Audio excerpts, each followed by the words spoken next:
শুধু শুক্রবারে 2 রাকাত জুমার নামাজ পড়ে সালাম ফিরাইয়া বাইর হইয়া যে যান, আর যে 1 সপ্তাহ আসেন না আপনি নাফরমান। তো এই 1 সপ্তাহের তো খবর নাই। ওই শুক্রবারের 2 রাকাতেরই কি দশা, এটা কি বুঝনি আমরা? আপনি শুক্রবারের 2 রাকাত তো কিচ্ছু হয়েছে না করার দিক, কারণ এই 2 রাকাত গ্রহণ হইলেও তো আসরের নামাজ পড়তে মন চাইতো। তাহলে আপনার নামাজের দশা কি? হ্যাঁ, আপনি হাজিরা দেন আইসা আল্লাহকে বুঝান, ঠাট্টা করেন আল্লাহর সাথে, মস্কারি করেন আল্লাহর সাথে, আল্লাহকে সোজা মনে করছেন, বোকা মনে করছেন। নাউযুবিল্লাহ।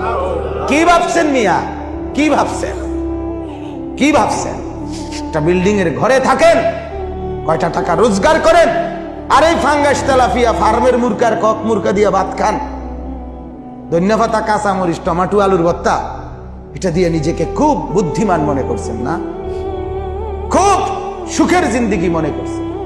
বোকার মধ্যে আছেন, বোকার মধ্যে। নাফরমান বোকা থাকে, নাফরমান বেকুব থাকে, নাফরমান অজ্ঞ থাকে, নাফরমান মূর্খ থাকে।